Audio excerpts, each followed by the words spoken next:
উত্তরপ্রদেশের সরজু নদীর তীরে অবস্থিত অযোধ্যা নগর। এখানে শ্রীরামচন্দ্র জন্মগ্রহণ করেন। মহামান্য সুপ্রিম কোর্টের নির্দেশে সেখানে তৈরি হয়েছে রাম মন্দির। সেই রাম মন্দির উদ্বোধনে সেজে উঠেছে অযোধ্যা নগরী।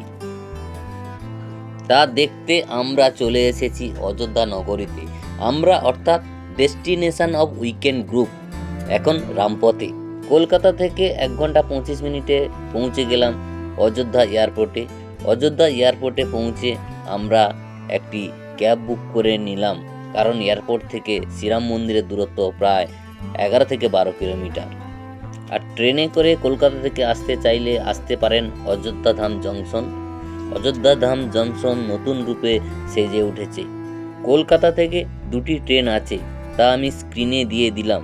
ভিডিওটি একটি পজ করে দেখে নিন। বাইরে ঠান্ডা খুব একটা না থাকলে তো কুয়াশা খুব আছে।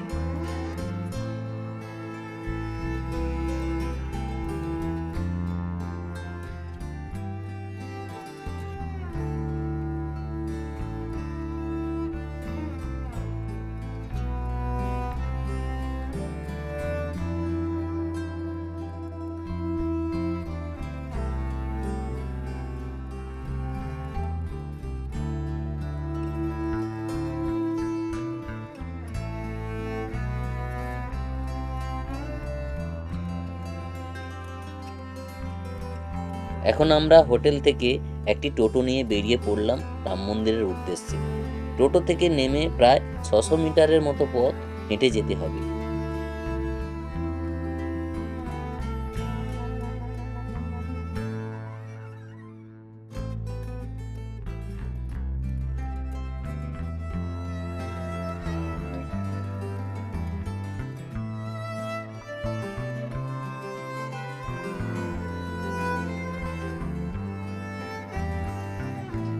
এই যে এন্ট্রি গেট, এখান থেকে ভেতরে প্রবেশ করতে হবে। চারদিকে ধূপ ধুনোর গন্ধ ভেসে আসছে। এক কথায় পরিবেশটা আলাদা একটা রূপ ধারণ করেছে। আর প্রত্যেকে জয় শ্রীরাম ধ্বনি দিতে দিতে এগিয়ে আসছে। জায়গায় জায়গায় জল ও বয়স্কদের জন্য হুইল চেয়ার পাওয়া যাচ্ছে। মন্দিরে কিন্তু মোবাইল বা ক্যামেরা অ্যালাউ নেই, তাই এই ব্যাগেজ রেখে দিতে হবে লকারে। গর্ভগৃহে বিরাজ করছে রামলালা, বাল্যরূপে পূজিত হচ্ছেন তিনি। এখানে বিভিন্ন রকম খাবার পাওয়া যাচ্ছে, তবে পুরো নিরামিষ।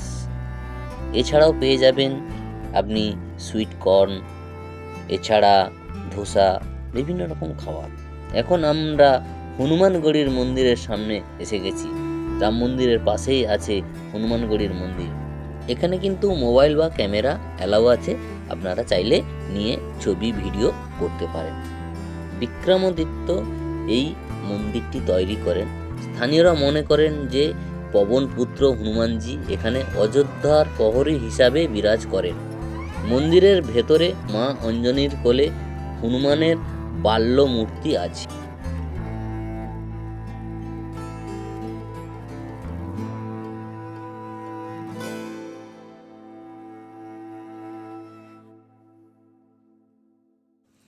আমরা লাঞ্চ করে টোটো ধরে হোটেলে ফিরে গেলাম।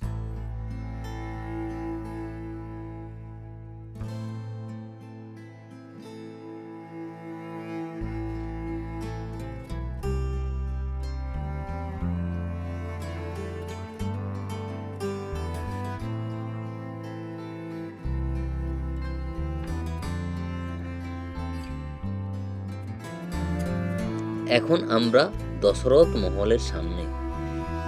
সকাল 8টা থেকে দুপুর 12টা এবং বিকেল 4টে থেকে 8টা 30 PM পর্যন্ত খোলা থাকে। এখানেও দেখতে পেলাম সবাই জয় শ্রীরাম বলছে।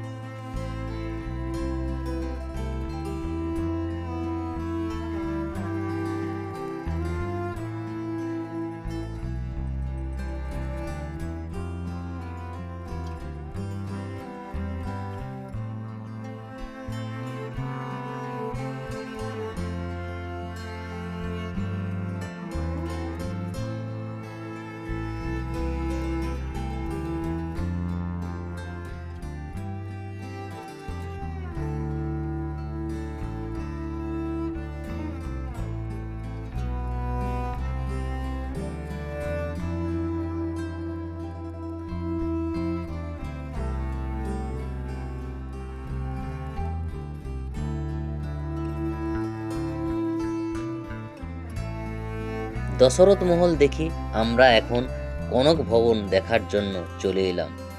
এখানে রাম সীতার সংসার ছিল, যেটি কৈকেয়ী গিফট করেছিলেন। কনক ভবন দেখে এখন আমরা চলে এলাম রাম দরবারে। এই রাম দরবারটি জনসাধারণের জন্য কেবল দীপাবলিতে খোলা থাকে।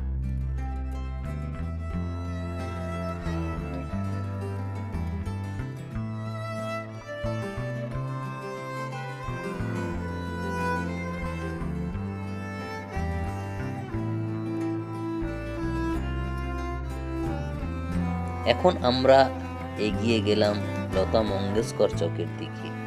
এটি নয়াঘাটে অবস্থিত। আর সরজু নদীর তীরে অনেক ঘাট আছে, দ্বীপ উৎসব এখানেই হয়। হোটেলে ফিরে লাঞ্চ করে আবার বিকেল বিকেল বেরিয়ে গেলাম সন্ধ্যা আরতি দেখার জন্য।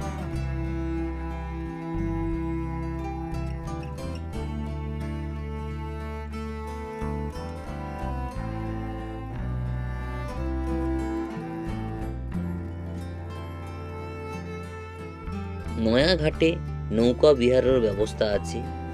সন্ধ্যা আরতি দেখতে হলে বিকেল বিকেল করে পৌঁছে যাবেন।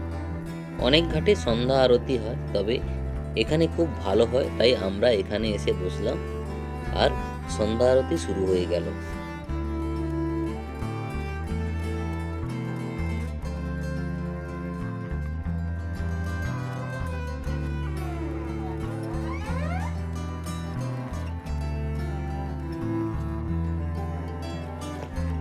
আরতি শেষ হলে উল্টো দিকে রামকি পাউড়ির লেজার শো শুরু হয়ে গেল, লাইট আর সাউন্ড শো।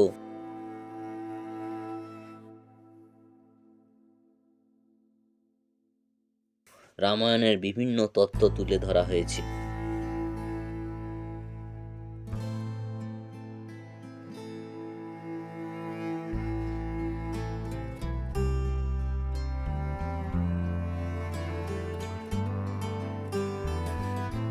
রাত 8:53 কলকাতা এক্সপ্রেস ধরে আমরা কলকাতার দিকে রওনা দিলাম।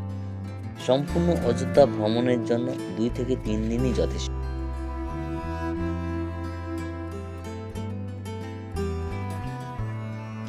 কলকাতা থেকে ফ্লাইট বা ট্রেনে করে অযোধ্যায় পৌঁছে প্রথমে হোটেলে চলে যান। তারপর হোটেল থেকে হনুমানগড়ি ঘুরে রাম মন্দির চলে যান। দশরথ মহল আর কনক ভবন ঘুরে রাম দরবার দেখে চলে আসুন লতা মঙ্গেশকর চকে। এখানে ঘুরে দেখুন রামকি পাউড়ি। তারপর লাঞ্চ করে বিকেল বিকেল চলে আসুন সরজু নদীর তীরে। এখানে নৌকা বিহার করতে পারেন। সন্ধ্যায় সন্ধ্যা আরতি ও লেজার শো দেখে ট্রেন বা ফ্লাইট করে ফেরার পথ ধরুন। অযোধ্যা মন্দিরের আশপাশে বেশ কিছু হোটেল আছে।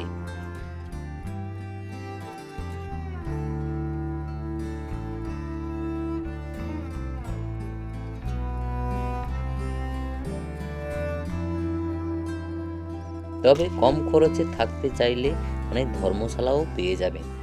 অযোধ্যায় সব রকম খাবার পাওয়া যাবে, তবে সবই নিরামিষ।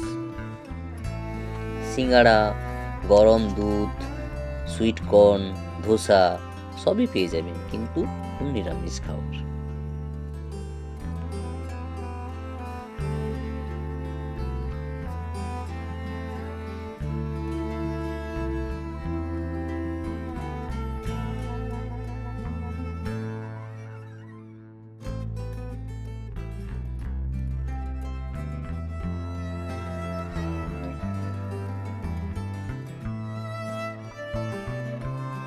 অযোধ্যা যাওয়া, খাওয়া, হোটেল খরচ কেমন কি হবে তা আমি স্ক্রিনে দিয়ে দিলাম, আপনারা সেটাও দেখে নিন।